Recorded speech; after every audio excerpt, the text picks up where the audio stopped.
Hi, and welcome to an Organized Chaos podcast. I'm Bobby Quarters. Chaos is here with me as well. We just wanted to thank you for watching. Yes. Hey, Bobby. And hey, and while you're here, make sure to like, comment, and subscribe. You can follow me on YouTube as well as Chaos and the podcast channel, which all three of those channels will be streaming this very show you're about to watch.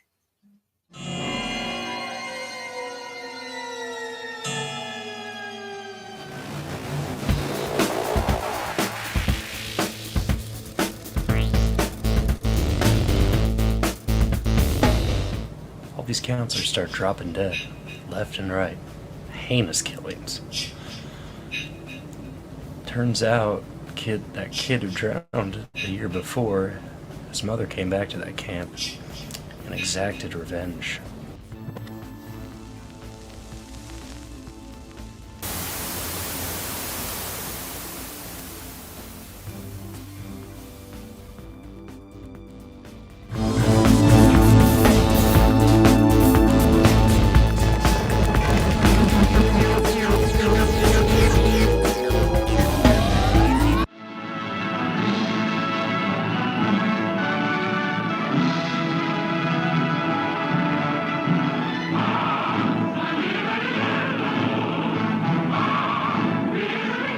Here is matchless story, suspenseful, terrifying, never so thrillingly presented. Here in breathtaking technicolor is superb spectacle and splendor and romance, starring Nelson Eddy in his most vigorous performance, lovely Susanna Foster, and Claude Rains in the most coveted role of the year as the Phantom of the Opera.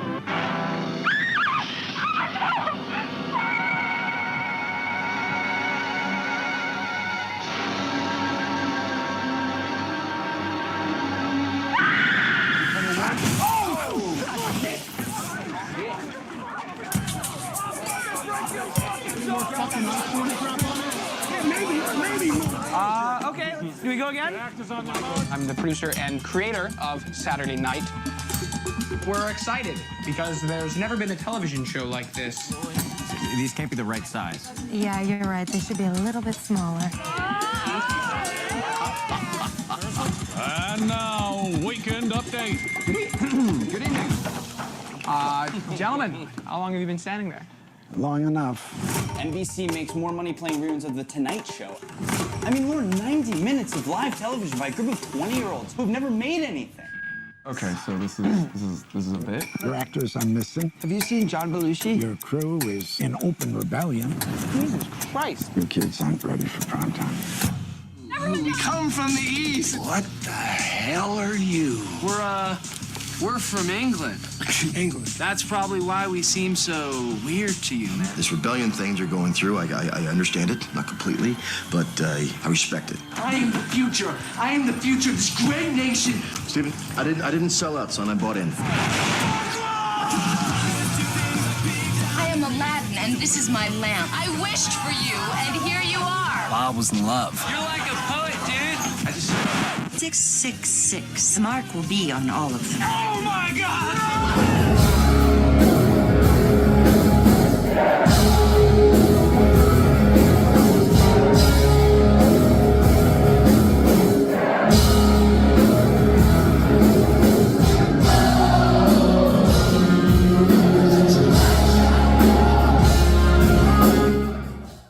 I can't do it.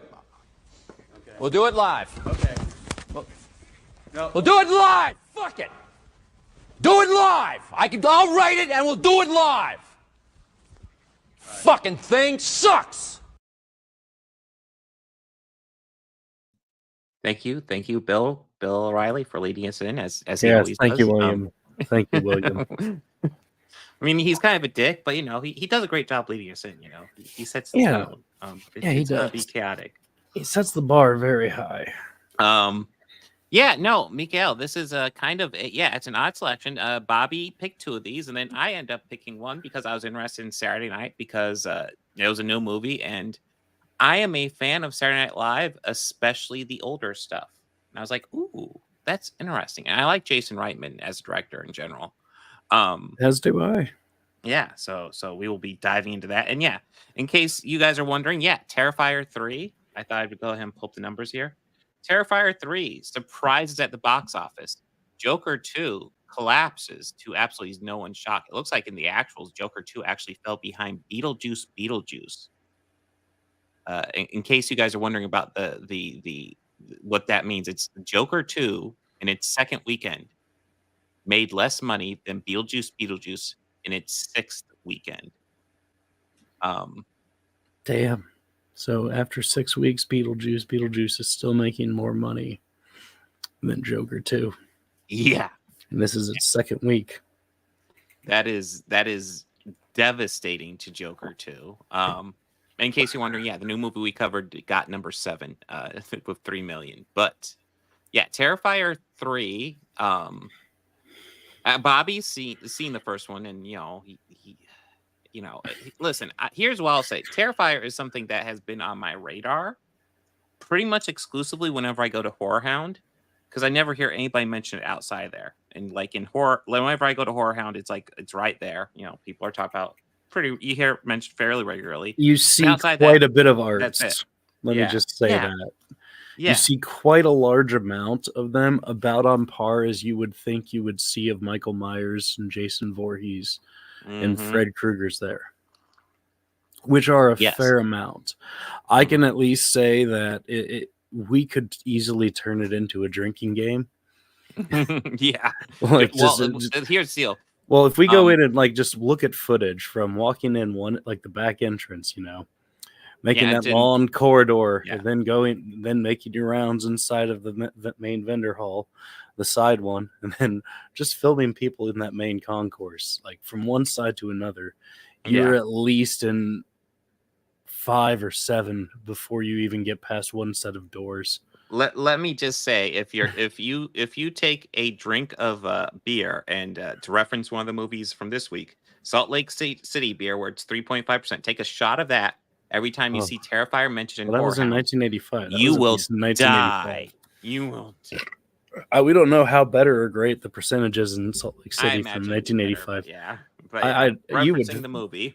Yeah, well, I'm excited to hear your thoughts on it, since you had never seen this. No, one I've before. never seen. No, I've never seen Phantom of the Opera or SLC Punk. These are weird picks, but I decided to just completely take over this week.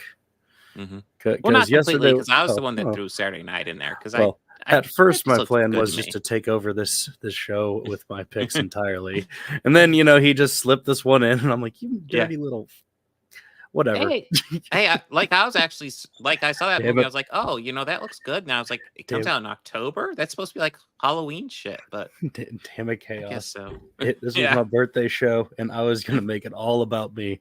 Happy birthday. Thank you. But you know what? Yeah, I pulled up a whole factoid on Saturday night, and the actual nothing can kill the grimace. Nothing. But yeah, we will absolutely be able to go into all that. Let me go ahead and clear this out. But I guess, do we want to go ahead and dive into Phantom of the Opera? Yeah. Let's dive into it. Okay, so 1943, Phantom of the Opera. This is about a guy who is a violinist, and he is listen, guys, he is fucking old. He is so fucking old, it's ridiculous. He is 48.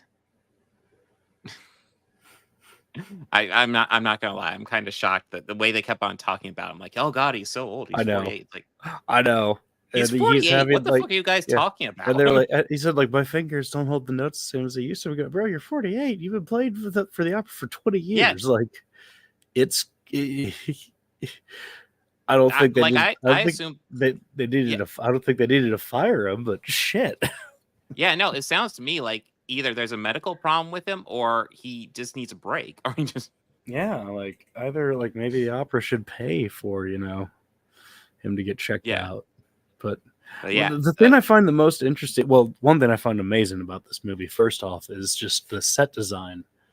Oh yeah, is like when they're shooting inside of an actual like the first few seconds of the movie, even like it does this far pan out of a giant Paris opera house, and you see the 3 dimensions of the set on the stage as well as all the design, and that's not the opening, but still that No, it's not. illustrates But my point you see the perfectly. stage, yeah. Yeah.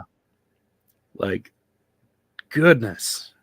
And that was all built. No CGI there. No, yeah, No it's CGI a very here. Not even for the Yeah, ass. They really did that back in the 40s. yeah, it's an impressive look. Yeah, it's an impressive looking movie, especially like when you think about the fact that like this was literally made 81 years ago. Mm-hmm. I mean, holy shit. I don't know if we'll get any like there might be some shots here. But like slight spoiler if I come across it, but the actual makeup for the Phantom, pretty fucking good in my opinion. I was wondering what like obviously it'd be a big reveal when they got to it. But Oh when they yeah, showed it, I yeah. was like, That's half the reveal damn. of Oh, yeah, there it is. Yeah, Like, right there. I was like, whoa, legit. good job. That looks real. That looks Like very legit. yeah. But anyways, this is a Claude Rains' turn as Phantom of the Opera. Before Andrew Lloyd Webber. So while there are musical numbers in this, this is not a musical. All the musical numbers are diegetic. They're within the play, the stage show format. Nobody's just talking to each other and breaking into musical numbers It's in opera. here. Yeah, it's opera. Yeah. Mm-hmm. It's not like a musical where there's a bit of lines of dialogue and then a psalm. Yeah. And then I did see you guys. Hey, Nick. Hello, Nicholas. Hello, wow. Hey, pull that last one off. Yeah. For the grimace. Yeah, nothing can kill the grimace. Yeah, true. It is something not to be trifled with. But yeah, this is one of those classic movies. And like, part of the realm of the classic Universal monsters. I was about ready to say this one does a very good job of making the dude guy brain farting on his name. It's Claude Rains, but Claudette. Yeah, Claudine. French. Claudine, yeah, French. It's very French, which I find funny is all the operas are in French, but then they just are speaking in English. Yeah, but like essentially the story is just all set up around well, at least the beginning. Because at first, like I'm pretty used to the musical where it's like the Phantom's already there. You have this story of the Phantom, he's already there. Then you learn his backstory later. But this one like introduces you to Christine and then Claudine fairly early. And Claudine, we see his origin, and it's almost kind of funny. Essentially you see how he's getting older, so they fire him because I don't know if I mentioned this, but he's of the extraordinarily old age of 48. Yes. It's like, okay. He has some gray hairs, guy. We better fire him. Time. Jesus Christ. Let's not to mention the conductor, who is like all salt and peppered. Yeah. Well, he's not nearly as old though. No, but I don't know that guy giving money for concertos. He looked like he attended conferences that later established independence. True, but anyways, he gets fired. He has this whole like opera he has written that he decides to submit, and it gets stolen from him. Well, no, not stolen. The partners, because he had mentioned that they were partners. One of them was being a D-bag and dismissing him. And then he hears the other partner playing it and thinking, and he just assumes you stole it. Because the other guys are talking like, this is incredible. What's this guy's name? Yeah, we need to get a hold of him. Like, I will absolutely publish this. Like, they were going to do it. And, and he just went a little mad. Well, I don't know. It seemed like the one guy was being pretty shitty to him. Yeah, he was being shitty. I get it. So I get it, though. Yeah. I get that. I get jumping to that conclusion. Yeah. But yeah, so he attacks him. It was pretty bad. And almost a scene of comedy. Almost a scene where I thought there'd be more to it. Like, he attacks the guy and apparently kills him, but, like, the guy collapses, and then this woman has this plate of green ooze. And after the guy collapses, there's, like, no action. They're just standing there staring at each other. And she's almost just like, well, and throws it in his face. Yeah. It's like, well, wait, there's nothing going on right now. Well, they earlier said, like, when it first showed her placing that down, him saying, be careful, dear, that's acid. You can burn yourself very badly. So it was established in the scene that that's what it was. But yeah, just I love how she stares and just like, you know what? Yeah. I'm gonna throw this little jar You know of Jello I liquid grabbed at you. this for self-defense. I was ready to throw it in your face. I'm not gonna run over here and not throw it in your face. So you know What am I fuck gonna it. do? Put it down and have it slosh my hands? No, I no. had this dramatic moment all built up. I gotta throw it in your face now. I don't care if the action's done. I don't care. I mean, yes, these movies they can be snooze fest sometimes. Admittedly, yes.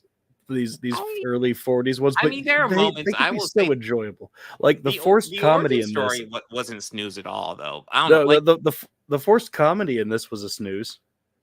yes, The chief inspector and the guy in the play always competing but friendly, chummy, and Dude. it's like this is just so dude. bad. Like I was watching so this, like the way the one guy would be like, "Oh, you can go first," and then he would still Yeah. interrupt him, and it's like, Oh, dude, when you say go first, you shut the fuck up. I'm sorry. Which time they did that bit a few times? Yeah, and they keep on saying the to where same thing. it and- wasn't funny. It wasn't funny the first time.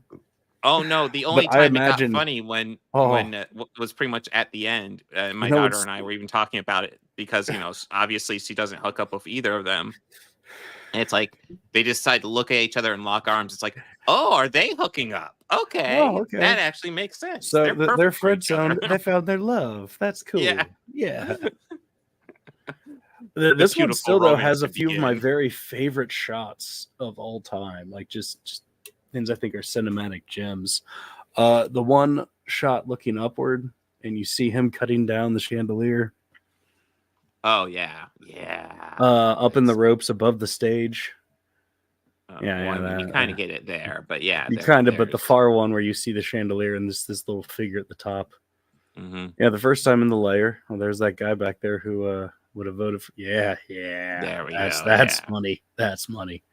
Yeah, But but yeah, he was becomes just Sorry, he go gets he gets fucked over and becomes a rage-filled murder machine.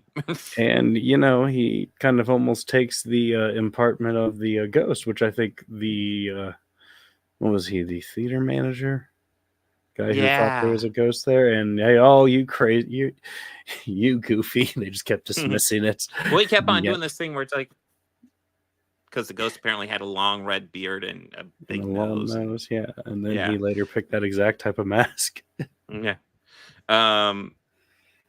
Yeah. So I was gonna say, like, if there are criticism out there with this that I think they could work on, the relationship between Claudine and Christine needs seriously worked on. But I don't know. Like, part of it I can attribute to maybe Claudine just going insane because he's not well in this movie. But yeah. No, he's not really. No, because he does have a Mhm. very strange obsession with this younger sinner, and Mhm. that's it's a little weird. Yes, it is very A little weird. weird. I But, mean, maybe, but I'm thinking of like, let's Well, just I try mean- to, and well, I tried to think about, I was thinking about this when I was watching it today, and I'm thinking, okay, now what's like probably like in theory, he's just probably a man who his whole life has been this opera house.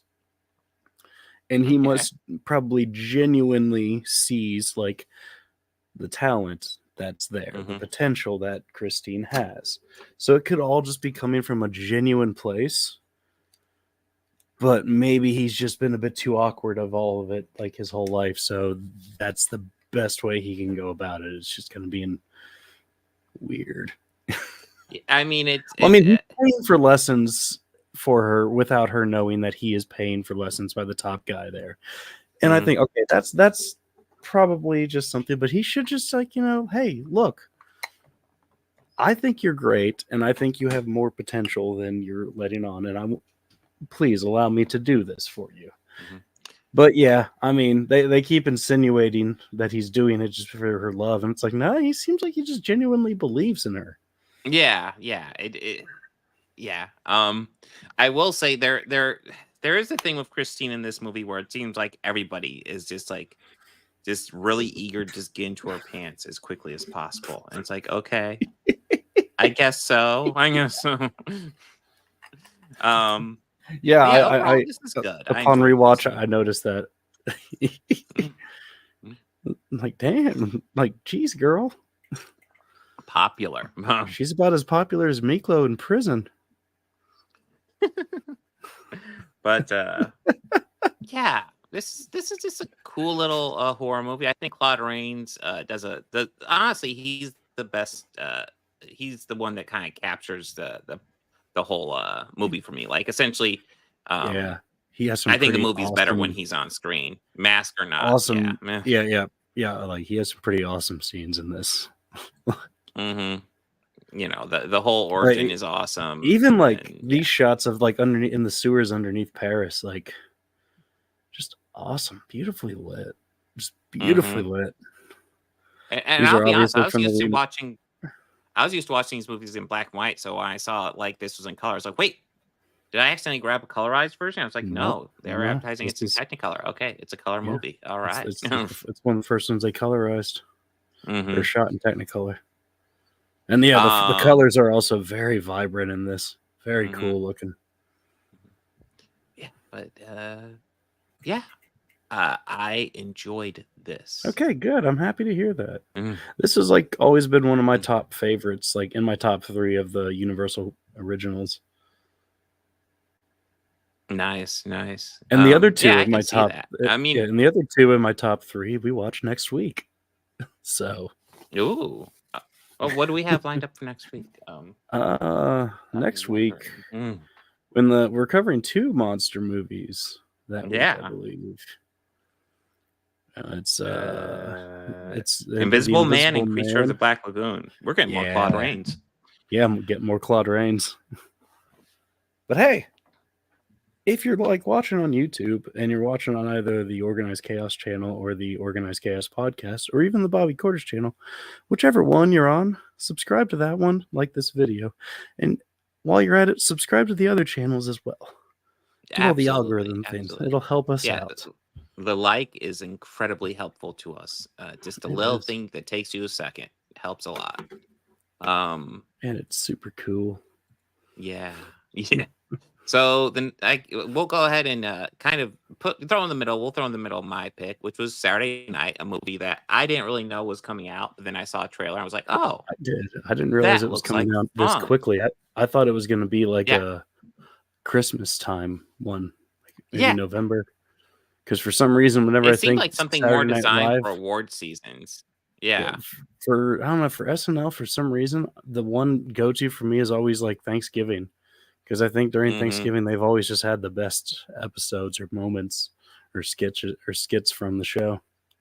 I'm also kind of surprised they didn't shoot for either shooting this more, releasing it more during award season, or maybe releasing it close to the actual 50th anniversary. Because right now they're technically on the 50th season, but it's only been on for 49 years just because of the way the seasons worked out. So next year is the 50th anniversary of SNL. Yes, it is. One thing I will say absolutely about this movie is that the cast was phenomenal. Obviously, you have a lot of people. They had to hire a whole bunch of people to play like the 7. We had Corey Michael Smith playing Chevy Chase pretty fucking well, I gotta add. Yeah. Chevy Chase, Gilda Radner, Dan Aykroyd, Lorraine Newman, John Belushi, Garrett Morris, and Jane Curtin, the original cast members. I will say Corey Michael Smith. He not even looked the role, but like Lorraine Newman. Did you say Lorraine Newman? Yeah, I said Lorraine Newman. Oh, okay. Yeah. He looked the role, and he I got such Chevy Chase vibes from him in this movie as well. The guy who played Garrett Morris too. Yes, Garrett Morris was the other one that really stood out. Who is Lamorne Morris? Yeah. And is he Garrett? Is he related to Garrett Morris? He channeled the Garrett Morris quite well. He really did. Especially when he said this all about a shotgun. Yeah. Well, we'll get into that because, I'm not seeing anything about relatives or anything. It could just be a coincidence. He's a good Garrett Morris. He's a good. But I thought everybody else, like Dylan O'Brien as Dan Aykroyd, he didn't have as much to do, but he was good. Like you could get the vibes of these cast members extremely well. Matt Woods, John Belushi, Kim Metul's Jane Curtin. Yeah, they did an extremely good job. It did kind of feel like we were just watching the classic cast members again. I guess before we get into details, I will just give my broad overview real fast, and I will say, I personally enjoyed this movie, but I feel like this movie is kind of limited, and it might even be built for that, limited to people who are fans of the original SNL crew. Because I don't know, it doesn't seem like this doesn't. It's not a good entry point to watch this and be like, oh, maybe you'd be interested in watching some of the old skits. Because I took my daughter with me, who had very minimal knowledge of this, and she was like, that movie was fine, but I didn't really there are too many characters for me to keep track of. And for me, just being familiar with all the people who were involved with it, like, it wasn't that big a deal for me to keep track of it at all. So I guess for me, I would say this movie is worth checking out if you are a fan of Saturday Night Live, especially the original crew. I guess, Bobby, what were you thinking? I really enjoyed this. And again, with already like kind of being, I mean, I've gone back and I've even watched a lot of those SNLs from that time period, mostly just for the music performances, but still, like, the comedy is even there. The skits were awesome. I mean, they had such talent then. And that's not to say, like, I'm not one of those guys say SNL sucks now. Yes, SNL goes through phases where it's kind of weak and kind of better, but every phase will have good stuff. Yeah, did you know that they shot this like on actual film? It actually, I would. That doesn't surprise me upon watching it, because yeah, it totally gave off that vibe. I assumed there was a filter on it, but yeah, actually putting it on film would be better. But yes, so this movie is about the 90 minutes leading up to the first SNL episode and the absolute chaos that ensues. And I will say, I think this movie does a decent job showing like production chaos. Oh, did you have anxiety the entire time watching it? Yeah. Did you? I don't know if I quite had it kind of reminded me a bit of doing those Friday night football stuff at the broadcast school, like working those. Yeah. But like just every possible thing, it was just kind of giving me like, oh God. Yeah. Oh. Yeah. Everything was going wrong. Like, great. Belushi's gone. Awesome. This is perfect. And I enjoyed it. I thoroughly enjoyed this movie. Okay. Well, I will. So, like, there's actually factoids about this. A fact check on this and what actually happened. So, was the 90 minutes leading up to the first episode kind of chaotic? Yeah, sure, but wasn't as bad as this. And in case you guys are wondering, pretty much everything in this movie has some truth to it, but they definitely take a dramatic license. Okay, I guess spoilers here, but like, did Milton Berle flash Chevy Chase after hitting on the comedian's fiance? Well, that one is a no. There's actually no record that Milton Berle was around on the SNL premiere at all, or that he flashed Chevy Chase. However, he did have a reputation for just encountering showing people off the and Milton, whipping out his dick, showing off the Milton. That was something he did. So that one.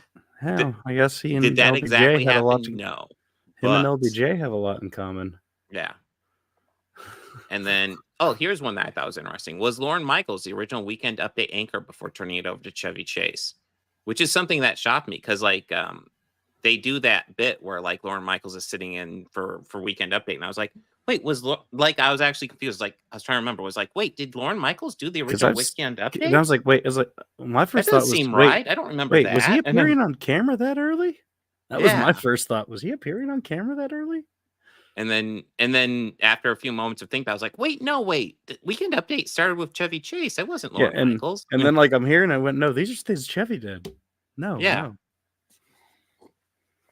And in the movie, Chevy takes over at the very last minute. Fact check. Yes, it was originally intended for Lorne to do that, but he kind of didn't want to. And Chevy Chase was hired partially to do that for him. So that was not a last minute change. But yeah, Lauren was originally intended to do that. Here's a fun one. Did Garrett Morris sing a song about killing whiteys at sound check? Which honestly was hilarious. I love that. Yeah.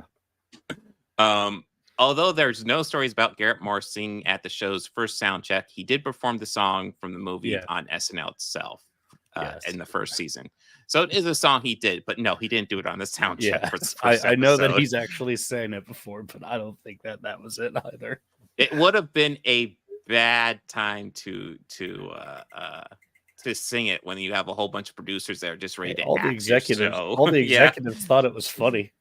Yes, fucking lucked out on that one. Yeah. Was Tonight Show host Johnny Carson openly hostile over SNL? Because in the movie, we got Lorne Michaels getting a phone call from Johnny Carson, and he's like, he's kind of wanting the reruns of the Tonight Show to air as they usually do during that time slot. Now I've actually thought this was kind of interesting. Contrary to the film's portrayal of Johnny Carson rooting for the show's demise, SNL was created as a solution to the host insisting NBC stop airing reruns of his Tonight Show on weekends so that he could instead cut his talk show down to 3 times a week and air reruns on the remaining weeknights. So, Johnny was greedy. Yeah, he actually wanted to work less. And if SNL was successful, he could work less. Was the network prepared to show a tape of the Tonight Show in case SNL wasn't ready to go live? Actually, it was Michaels who wanted a backup plan, and not the Tonight Show. We almost didn't get on the air because of dress rehearsal went so poorly. I remember Lauren seriously asking the network people, or having me ask them, to have a movie ready to go just in case. So yes, but it wasn't the network. That was Lauren wanting to do that.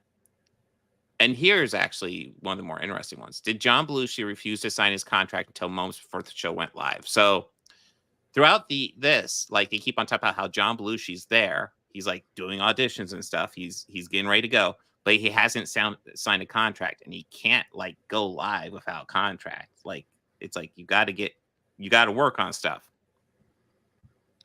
Belushi was indeed without contract until moments before the signing, before starring in the cold open.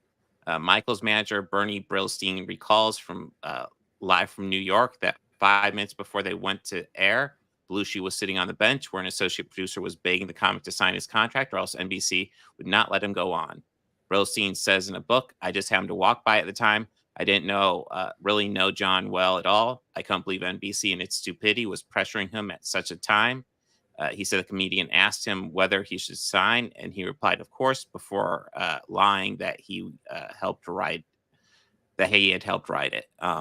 So Belushi signed very last minute. So that element of the story was actually pretty accurate.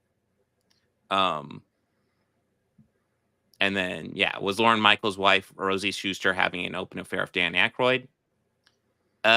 Answer yes. The awkward love triangle depicted in the film is that one didn't surprise me. Love spirit of the show's origin. Yeah, and you got the vibe. Listen, the original cast member, there was some sleeping around. Gilda Radner, I think, dated like 3 of them. And later, very famously, Bill Murray. Yes. Well, actually, we can get into that here, because did Chevy Chase and John Belushi get into a physical fight backstage? And similar to the film, Chase was involved in a legendary fist fight with fellow SNL superstar backstage mere minutes before showtime, but it was Bill Murray. Although Belushi did end up getting hit in the fracas. And here, like in this movie, you can clearly see, obviously lots of cast members are on drugs, because of course they are. But yeah, John Belushi definitely seemed to be the most. I got this one. The drug of choice, everyone, was cocaine. Yes. As it was commonly during that time period. Yeah, and maybe a bit of marijuana with the band, and cocaine. Oh yes. Did George Carlin do so much cocaine before hosting that he got lockjaw? So that's one of the moments in the movie. George Carlin's about ready to go live and do a little his comedy routine. If you've seen the first SNL, that's what he does. Yeah. But he gets lockjaw right before then because he did a shit ton of cocaine, and Dan Aykroyd rushes in and starts massaging his jaw so he can go live. There isn't any record of George Carlin giving himself lockjaw from cocaine use before going live on SNL, but he is described as being stoned out of his mind from New York, according to New York Times piece after his death. According to a New York Times piece after his death, Carlin at one point confessed to being loaded on cocaine all week during his hosting stint. So, did he have lockjaw right before the show? Probably not. But was he high as a kite on cocaine during that period? Yes. Holy shit, yes.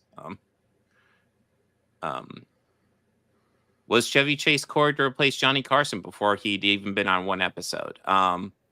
In Saturday Night, Chase is so effortlessly charms a room full of NBC executives with David Tibet, Willem Dafoe, the VP of Talent Relations, tells the comic he's got what it takes to succeed Carson, thanks to being a handsome, funny Gentile. In real life, Chase did come across as a handsome and charming once the cameras rolled. As Weekend Update anchor, he was the only cast member to state his name in every episode, and the public and media quickly took notice of him. With the meteoric rise, NBC was desperate to get Chase under a performer contract, as he'd only signed on to SNL as a writer. Chase ended up leaving SNL behind only 6 episodes into season 2, which actually I didn't realize he was on season 2 at all. I thought he was just gone after season 1.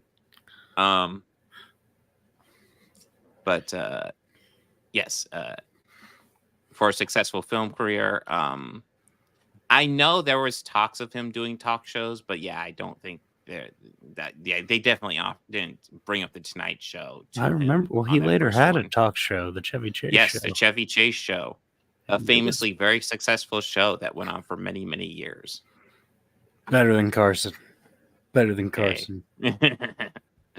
Well, I'm confident it was better than Leno. So, yes, shots fired.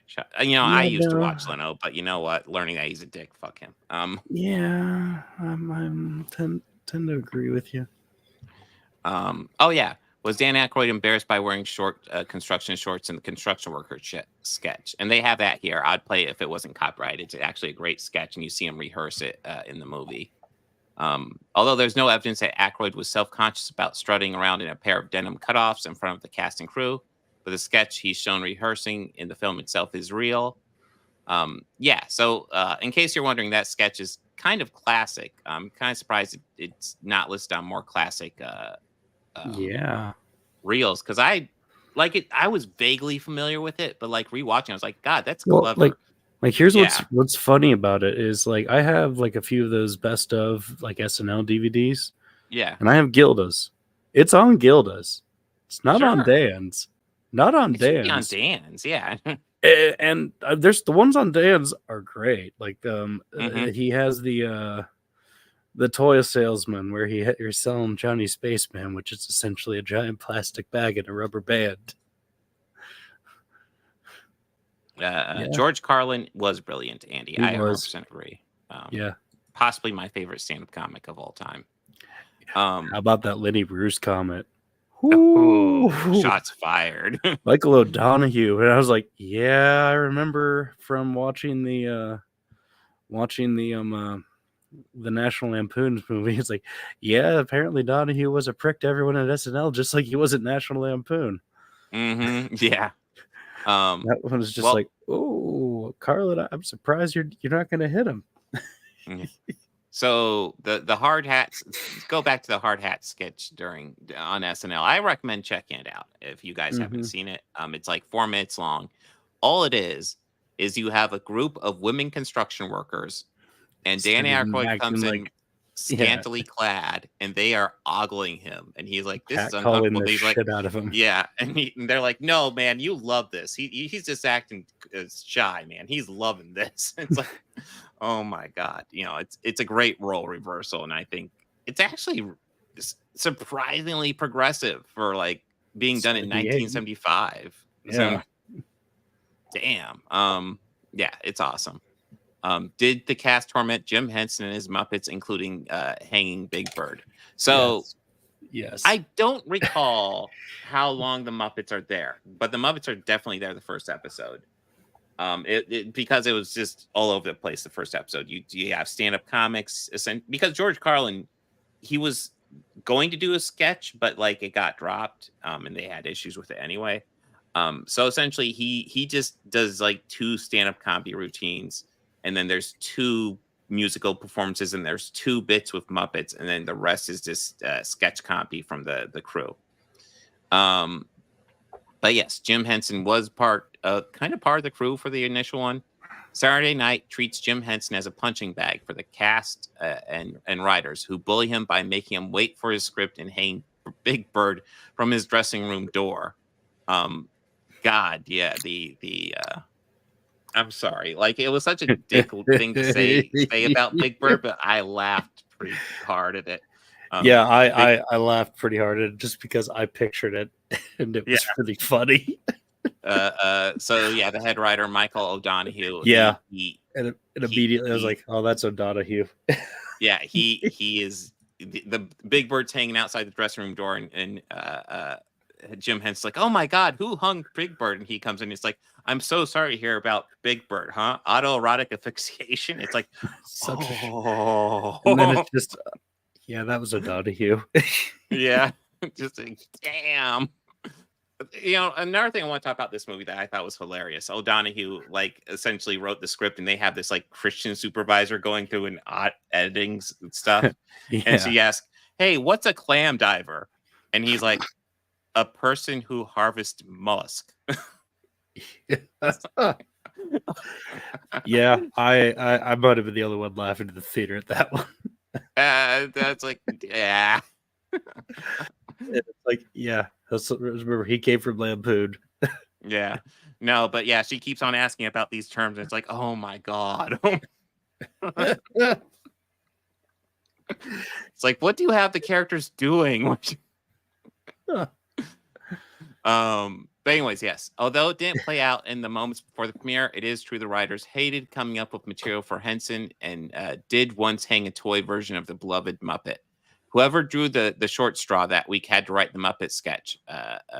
Zebwell. God, I'm slaughtering his name, but this Zebwell guy is actually the guy in the movie that gets hired at the deli. Or at the bar next door. Bombing. Yeah. At the bar next door. Yeah, sharing that was often rigged so that he and his fellow rookie writers, Al Franken and Tom Davis, were made to do it. I didn't realize Al Franken had worked for SNL that long. Oh yeah, no, he was a writer there for a while. Yeah, and his before buddy he started popping up on screen. Yeah, and his buddy there. There's like a Grateful Dead home video, and they play host to it throughout little segments in between the entire concert film. And it's them trying to like sneak backstage, or just kind of fake as them being members of the band, but just doing shtick. And the band just kind of taking part. Some of them want no part of this whatsoever, and it's very clear. Yeah. But the main issue, he explained, was that Henson was so protective of the dialogue for his beloved creatures, which the SNLers couldn't take seriously. You recall there was one character named Screed, and I remember we were reading the sketch. Henson's reading the pages, and he gets to a line and says, "Oh, Screed would never say this." And I look at the table, on a table over there is a cloth thing that's folded over like laundry, and it's Screed, and but he wouldn't say this. Yeah, and I can see that frustrating. Like, it almost seems like to me it should be a thing where if Henson's going to be that protective, be like, "Okay, dude, what I want you to do is make a puppet exclusively so we can write for it. So we can make a character out of this Muppet and, make a dirty Muppet or something like that." Because you can't. It's meant to be a raunchy show, bro. Yeah. And then was Billy Crystal cut for the premiere after refusing to trim his act? after making a pact with a fellow comic to not budge. Billy Crystal indeed had a bit that involved stomping around to the sound of someone crunching potato chips in a bowl cut out of the premiere after refusing to trim it down. Though it was not quite down to the wire as it is in the film. It involved his own managers killing the opportunity for him. In Live from New York, Crystal described his 6.5-minute bit killing it on Friday rehearsal in front of the audience, but admitted the act required a lot of setup. In a bit of movie dialogue taken straight from Crystal, he recalled Michaels telling him on Friday night, "I need 2 minutes," to which the comic replied, "Cut 2 minutes?" before being told, "No, I need 2 minutes. All you got is 2 minutes." Instead of staying loyal with the pact, Valerie Bromfield, whose act did make the premiere, as in the film, the real Crystal just didn't have 2 minutes to give. It was a drastic cut in the piece, and frankly, as a new performer, I didn't have a hunk like Andy Kaufman's Mighty Mouse, Crystal explained. Unfortunately, it was Crystal's team who pulled him from SNL. The comic was still included in the rundown for the live show until his managers met with Michaels privately before Saturday's dress rehearsal and tried to convince to cut Kaufman from the show to allow Crystal more time. I think what I objected to was him telling me that I should cut as opposed to making the pro-Billy case, Michaels recalled in the book, saying the exchange got very heated. Crystal said he was already in makeup when his team emerged to tell him that they were all leaving. I was upset, mad, I guess, because I had wanted to be there, he said. Crystal got his shot 17 episodes later when he performed a different bit of stand-up on the show. He later became a cast member from 84 to 85 after already hosting the show twice the previous season. Yeah, I was about to say, Crystal did end up being a cast member, but it was quite a bit later. Did Lorne Michaels wander over to a bar while covered in blood to hire Alan Zibbel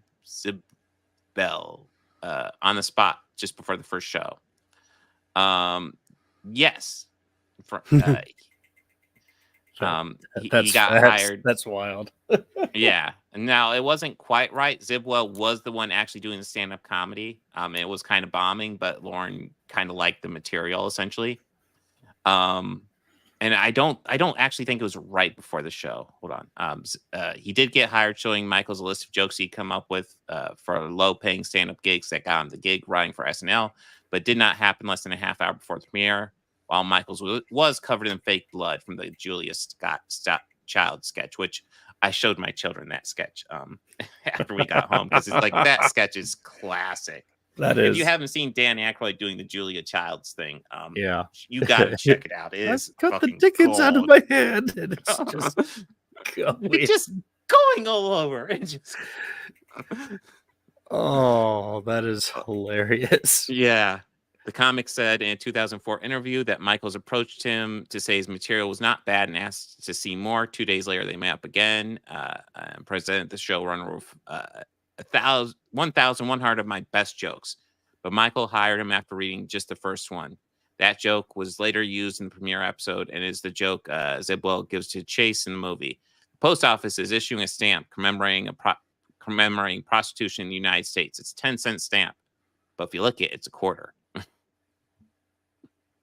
And then was Rosie Schuster on the fence about being credited as Rosie Michaels? It's unclear if the writer left everyone hanging all day about how to include her name in the end credits, but unlike in the film where Michaels and Schuster's declare at the same time that she should use her maiden name in the end credits, in the real show, she was credited as Rosie Bud Michaels. In episode 2, she again went by Rosie Michaels. Then in the next 2 episodes, she was credited as Rosie Apple before landing on Rosie Schuster throughout the rest of her professional career. The inclusion of Bud as a nickname for every member in the cast and crew in the premiere end episode was done as a nod to the crazy closing credits of Monty Python's Flying Circuits. And then was NBC executive David Tebbutt trying to prevent this show from airing. Saturday Night portrays the NBC head of town skeptical that Michaels and his team will pull things off. Then as the showtime nears, he's all but completely thwarting the show's premiere. The real Michaels remembered the executive in a warmer light, aside from some deep concerns about Carlin's outfit. The major focus of the night, weirdly enough, was over a directive we got that Carlin had to wear a suit on the show. Michaels recalled of the premiere in Life in New York. He wanted to wear a T-shirt. The directive came from Dave Tibbett. He was the head of talent and very supportive of the show, but he was also trying to anticipate. Was the set designer? Well, here, how much more do we have? Let's maybe go to. Okay, yeah. We only got a couple more. So, were they laying bricks until the last moment? The ticking clock of the set designer meticulously laying down bricks to form the stage may be closest to reality, but wasn't quite happening minutes before showtime. But SNL set creator Eugene Lee told Vanity Fair in 2016 that he was still laying bricks mere hours before the cameras rolled for the first time. So that one's not quite accurate, but it's pretty close. Like they were close to the wire. Was Paul Schaefer on SNL? David Letterman's longtime band leader, Paul Schaefer, got a start on TV as a member of SNL's house band, playing keyboards from the show's start until 1980. That was something that I actually didn't need that thing to tell me. I knew that. You know how? I've watched old Blues Brothers performances. I go, oh hey, yes, Paul he's part of it. Yeah, just like Paul Schaefer. It's not it's not Matt Murphy. On a side note, John Baptiste did the music for this. Did the music for this and played the main band leader for the show. It was just cool seeing him act and do the music. I was like, hey, is that John Baptiste? And yes, it absolutely was. Yeah. Billy Preston. Okay. That was pretty cool. Did Chevy Chase's fiance sneak into sketches? Chase's fiance, Jacqueline Carlin, played by Kaya Gerber, appeared as an extra throughout SNL's first 3 seasons, even though Chevy himself left the show less than halfway through season 2. They were married from 1976 to 1980. Did Andy Kaufman come to save the day by lip-syncing the Mighty Mouse theme song? There's no indication that Andy Kaufman performed this bit in front of the affiliates before airtime to convince the room SNL could actually be funny. But what was shown in Saturday Night, Kaufman lip-syncing to exactly one line of the Mighty Mouse theme and standing awkwardly through the rest was taken straight from Kaufman's now legendary performance on the premiere. It's hard to imagine the anti-comedy comics act going over warmly in a room full of middle-aged zoots, but his unique blend of absurdist humor is exactly why Michaels thought it would be a perfect fit for the revolutionary show meant to appeal to the TV generation. Yeah, it's weird, that Mighty Mouse thing. Like, I'm even somebody who's not... Yeah, it's I'm so not dumb. even a huge fan of Kaufman, but like, I can't help but chuckle a little bit during that because it's so fucking dumb. It's like just so dumb, but so funny. Yeah, it's like, okay, you're giving me a chuckle. Good job. So yeah, those are all the fact checks. We had quite a few, but yeah.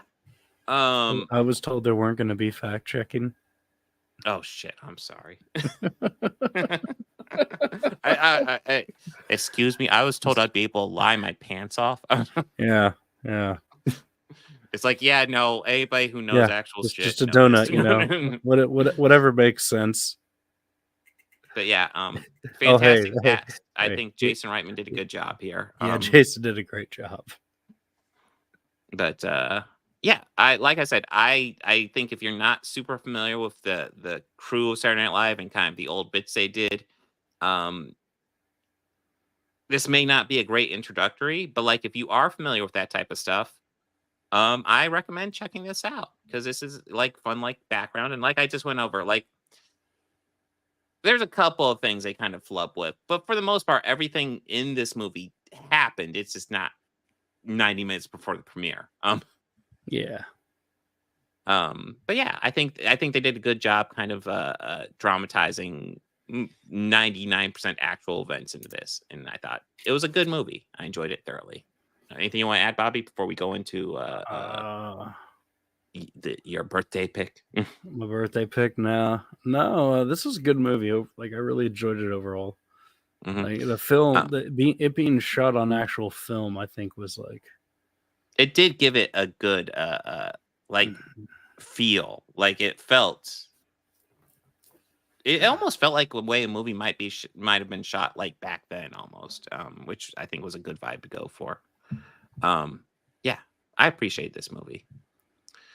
And before we move on, guys, like, comment, subscribe. My camera's not working, 3 but I'm channels. pointing at it. Yeah, we got 3 channels doing this right now. Organized Chaos Podcast, Bobby Quarters. Make sure to check out all the channels, like, comment, subscribe on all 3. Talk about your favorite movie in the Terrifier franchise, which I have not seen at all, but is number 1 at the box office right now. Overhyped. The overhyped franchise, yes. Hey, you know, like I always say, man, art is subjective, and you know, Art the Clown. But art itself, whether it's music, cinema, comics, painting, whatever form it is, it's always subjective. And you know, you could people are gonna like what they're gonna like, and they're not gonna like what others may. I mean, in the slasher genre, man, like, are we really trying to have people add to the ranks of like the heavyweights of there? I mean, it's kind of hard to outdo a Jason Voorhees already. Yeah, I think if this came out in the 80s, it would have done really well. But they probably wouldn't have been able to get away with as much as they can now, which is what I can appreciate about it. But just yeah, meh. And I know that's a very unpopular opinion. That brings us to the last movie. Bobby, you want to talk about SLC Punk? This is a movie you've been talking about quite a bit. Yeah. Well, it's about these 2 young college graduates, Matthew Lillard and Michael. I'm gonna butcher that. Gorgon, or Gorgon? Gorgon, yeah, Gorgon, yeah, Gorgon, yeah. They're 2 punk kids from they live in Salt Lake City, Utah, in 1985, and they're the only 2 punks in Utah in 1985. But they have a small tribe of people that they have fun with. Though they don't have jobs or anything, but they still manage to live a good life and within a kind of a community. There's a bunch of they're side living characters. I was just gonna say they're living the revolution by doing nothing. By doing nothing, yes. We're not playing by society's rules. Yeah. Essentially, it's a coming of age story, but just told through the eyes of an 80s punker and him getting a good reality check. Now, there are some stars before they were stars in this movie. Oh, yeah. And Christopher McDonald also gives like probably my favorite performance of his is this movie. Ooh. You see, I would have to actually look at all his performances because Christopher McDonald's one of those guys. He's been around forever. Yeah, but he's really just great. He's just so good in this. Great, yeah. He's too good in this, though. He plays the slimy guy in a lot of stuff. But this time he was the dad. He was Steve-O's dad. I will tell you. Matthew Lillard's and here, father. like semi-sympathetic, like kind of sleazy, but like I kind of get where he's coming from, Dad. Yeah, like I get where he's coming from. He wants. I will say he was definitely better used here than he was in Secret Invasion. Holy shit. Yeah. So Steve-O, Matthew Lillard's character, graduated like pre-law, and he did pretty well, like in honors, as he said. But he just isn't. At this point, he didn't want to do anything with his degree.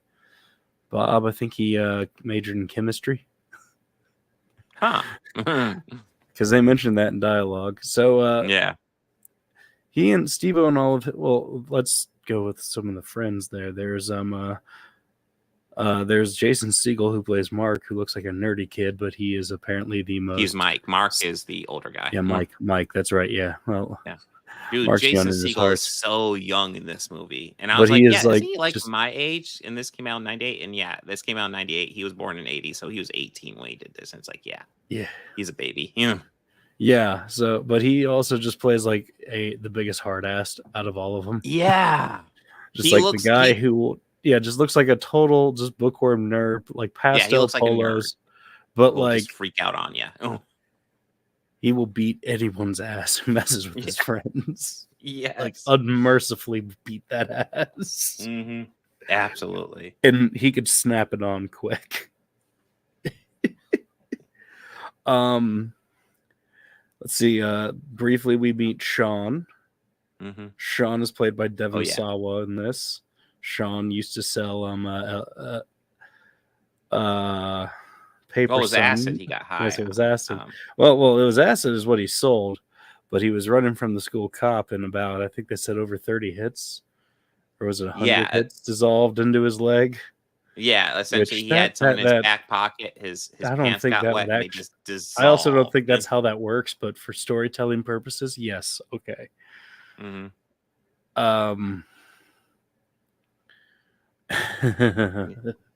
He had a bad time. Yes, pulled a knife on his mother. Just that. Yes. That's what really happened. Not how Sean saw it, but that's what happened.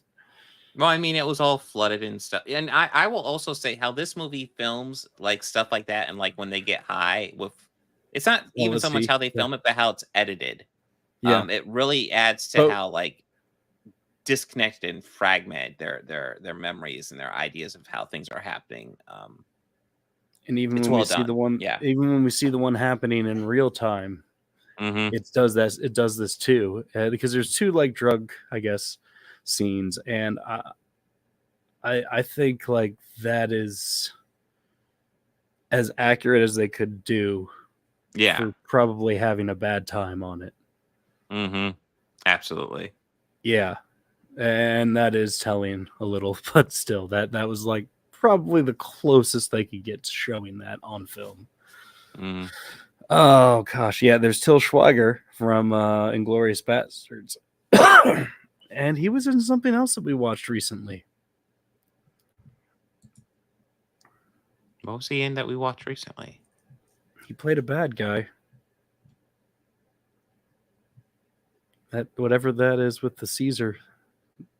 Oh, yeah, that's right. The Mystery of Ungentlemanly Warfare. Yes, that's right. That was him. Yes. He was. He also played Hugo Stiglitz in Inglourious Basterds. Yes. So I guess I've watched the SLC Punk with like the commentary. So I guess that guy is like the Tom Cruise of Germany, and he was like in that time period. Like he would always do these. But like I've also talked to somebody who was from Germany, and he kind of described his movies are kind of 50-50. A lot of people don't like them, but a lot of people do. So I guess he's very divisive with his film because he makes movies too.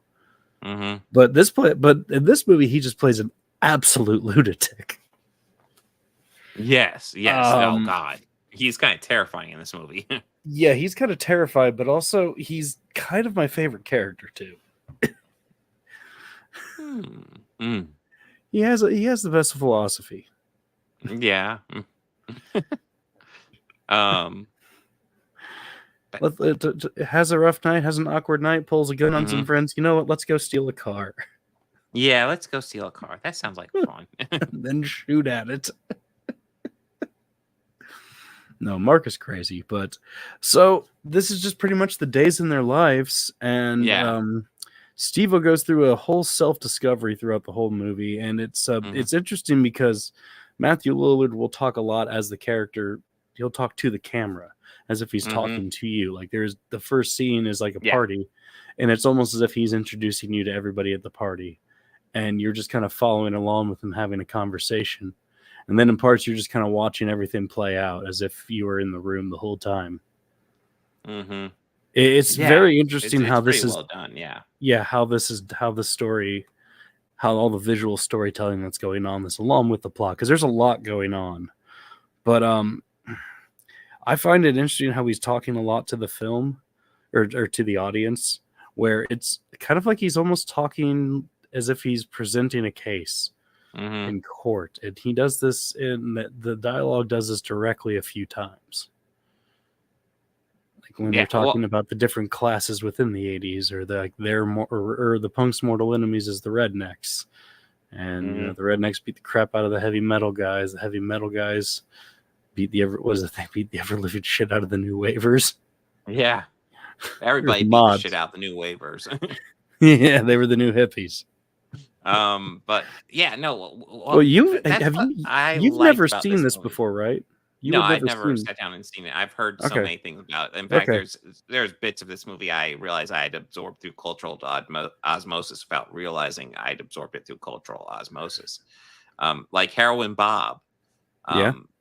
Yeah, I knew of his character, and his very Travis Bickle looking style and stuff like that.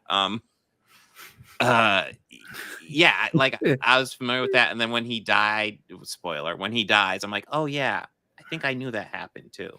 Yeah, there's stuff I'd absorbed.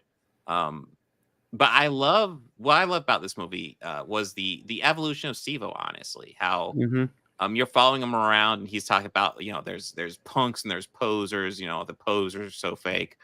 But then he talks about how he tells his dad he cheated at school, and then after he tells his dad he cheated at school, he confesses that no, he didn't. He actually cared about his grades. Which was like you're learning so much about him. Like he comes off as like this dude who this hardcore punker who just doesn't care, this but really hardcore punker. He kind of does care, yeah.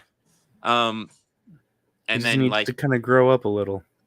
you have his girlfriend played by Jennifer Lean, who was Kessin Voyager, all dressed up in goth here. But yes, she I bet you she loved The Cure. Yeah, yes. But she's she's essentially the girl he's with throughout most of this movie, and they have an open relationship. When that's kind of the style of it. They even talk about how they might trade girlfriends with each other and stuff like that. But like they're pretty much together throughout most of this movie. And then towards the end, Heroin Bob is taking his girlfriend Trish home, and Steve-O's like, "Don't worry, I'll have Sandy give me a ride." And he goes to talk to Sandy, and she's making out with another dude. And I think they were doing a little bit more than making out. Well, yes, they were. But the video pauses, and he's like, "We had an open relationship. This was fine. There was nothing wrong with what she was doing." It didn't really stop me from what I was about ready to do. And he freaks out and beats the crap out of the guy because it's like poor Maud. Poor Maud. Yeah, I kind of feel sorry for the guy, but at the same time, I get where he's at too. It's like, but like Steve-O, you need to talk to her. And honestly, I don't think she's the type to commit to. But hey, well, they had a acid trip in the park, which was quite horrific, and I think from that moment is like when the story changes. Well, I mean, we kind of see it gradually throughout the movie, his evolution, and Matthew Lillard, Bobby on the show with me has talked about how good a job Matthew Lillard has done in this movie, and everyone else who I know has talked about this movie has talked about how good a job he does in this movie. And now I will be somebody to talk about how good a job he does. Holy shit, right? Yeah, like it is so good. Like he takes you on this journey of this character. And when there's that last moment with that last line where he establishes his full arc is like complete. He's kind of realized who he actually is. It feels so natural. It does. Oh God, it's so well done. And even the filmmaking in this, because I know the director was brand new to it, and it's just there's so much stuff in here that I love that he did that I see, and I see other directors kind of do something similar or light to it, but it's just nah. He did it so much better. James Murdino. I don't even know if he's done anything else. The name doesn't ring a bell. SLC Punk. SLC did the Punk sequel 2? He did the sequel, which that's mixed amongst the fans. Yeah, it's not even that old. It's some closure, but I felt it would have been a lot better if the schedule worked and Matthew Lillard was able to do it. Because I follow the guy on socials, so I followed the production of this closely. But he did get the actor to play Bob return, and Eddie, and John the Mod. So Matthew Lillard isn't in this at all, unfortunately. No, he's not. And they recast the actress who played Trish too. The original just wasn't wanting to take on the character again. Mm-hmm.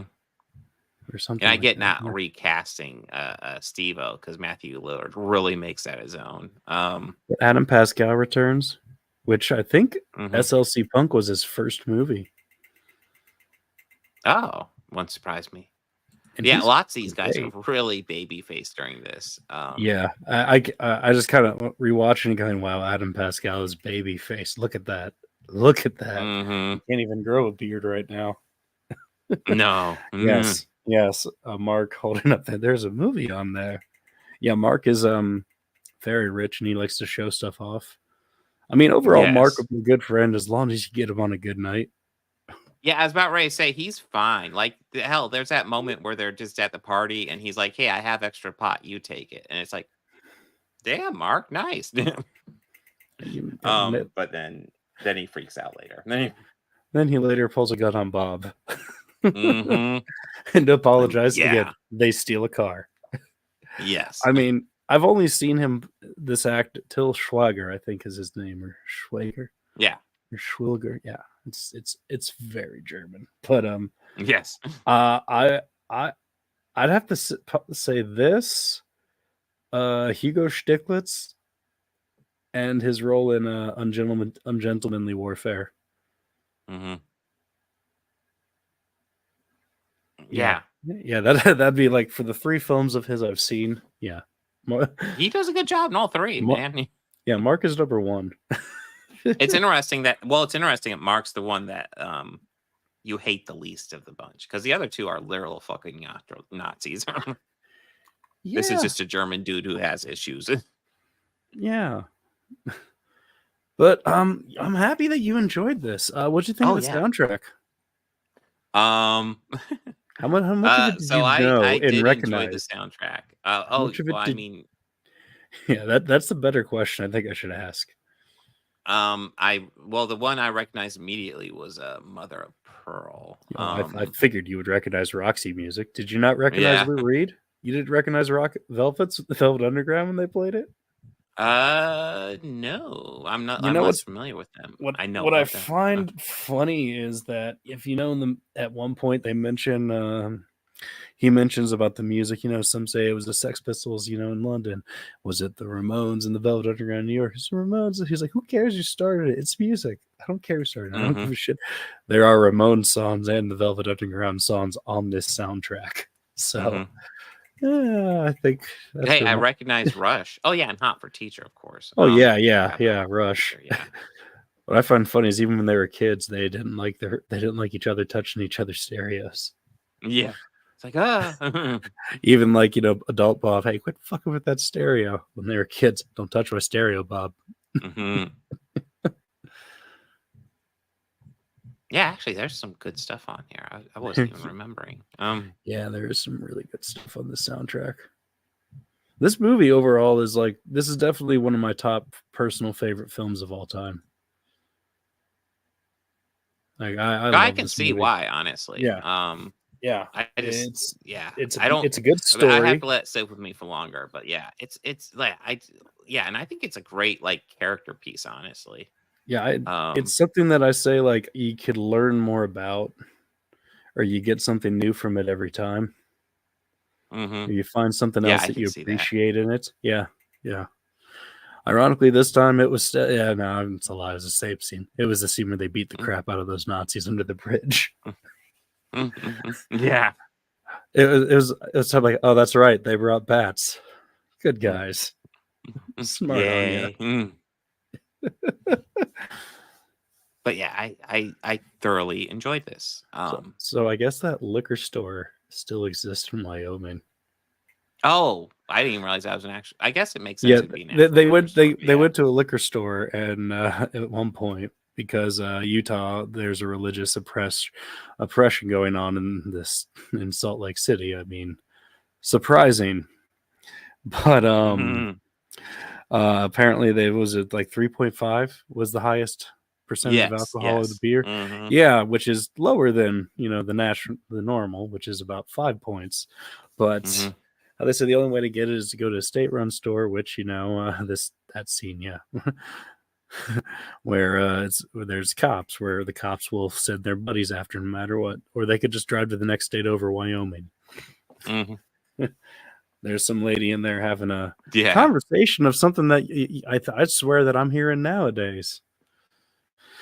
The evangelical taking all the signs of Satan and like the end of times. Yes. We are in the end of times right now. They bear the mark. And then that one hillbilly said, I see the Nazis more as a gathering of people. Mm-hmm. It is wild. How much like there's supposed to be this stuff that gets dated quickly, and it doesn't. No. It's like, God damn it, are we ever going to change as a people? Are we ever going to? No. One of my, I think probably one of my favorite lines by Christopher McDonald is said in this, which is why I'd say like this is one of my favorite roles with him in it. Like probably favorite, if not like top 5. But it's where he says, "I didn't sell out, son. I bought in." Yeah. Yes, it is. Yeah, I get that. That's a good one. I mean, only a guy like him could deliver that. True. I mean, it's Christopher McDonald. Yeah. Any other actor would just say it. He would just, I believe him. Well, anything you want to add? No. I'm happy you enjoyed it very much, man. Yes, I enjoyed it. Yeah, this is good. Yeah. So that brings us to next week. And before I get to next week, guys, like and subscribe. It helps us out a lot. Yes. Go to all the other channels. You got Bobby Quarters over here. You got Organized Chaos and Organized My Chaos camera's podcast. broken, but I'm Check them all pointing. out. Yes, it's right there. I'm It's right pointing. there. Yeah. I'm the pointing at his floating microphone. microphone. It's right there. It's there. I'm using it to deliver the message. But yes, so next week I will go ahead. I'm going to Cincinnati Comic Expo next weekend, so I'll go ahead and talk about that a bit. And then we will be talking about Smile 2. Early word on that is that it's pretty good. So hopefully. The first one was solid. So and then we got Invisible Man 1933 and Creature of the Black Lagoon 1954. So we got a Universal Monster double feature next week, which actually sounds like fun. Yeah, that would be all right. Yes. Get ready for Claude Rains to kill like so many people in this one. That's good. That's good. Like a shocking amount for a film from its time. Really? Okay. Damn. Yeah. Let's see. I'm got the initiative stream on Wednesday. Got my normal stream Thursday. It will actually be Thursday this week. I think that's the plan for the week, though. Anything you want to add, Bobby, or we sign out? I've been toying with the idea of game streaming. Ooh. So I need to look into what else gear-wise I need to get. So that might be on the horizon. I'd like to do more of that with my son. It would probably just be replaying like either games I've played before, and then once I do that, like just playthroughs, just me playing the game. Well, I mean, I kind of like the challenge thing. Like my son came up with the challenge for the last stream where it was like, we're gonna play Super Mario World, but we're only allowed to do the spin jump. I was like, oh, it's hard. So like on SNES? Yes. Oh. Yeah. Oh, man. And there's so many of those levels where it's like it's the wood bricks, and it's just like either certain death or fish that cause certain death. Yeah. There's and there's there's areas where you need to be small to go through, and you could crouch so much, but you could still crouch and chump spin. Yeah. We got decently far, but there was a part that got really frustrating, and we ended up calling it, even though I was effectively able to prove you can beat it with it. Did you get, how far did you guys get? I'm curious. First 2 worlds. Okay. There's actually a couple levels we cannot do without it, though. There was a level where it's like, oh fuck, we can't do this level, we can't do that level. Because there's a couple levels where you need a big jump, and no, you cannot do a big jump with a spin jump. I won't mind revisiting it sometime, seeing if we can actually figure out a way to beat the game with that limitation. But yeah, it gets tricky. I think like the best challenge I've heard for it is you can get a mushroom and like grow within the level, but you have to start and end every level as Little Mario.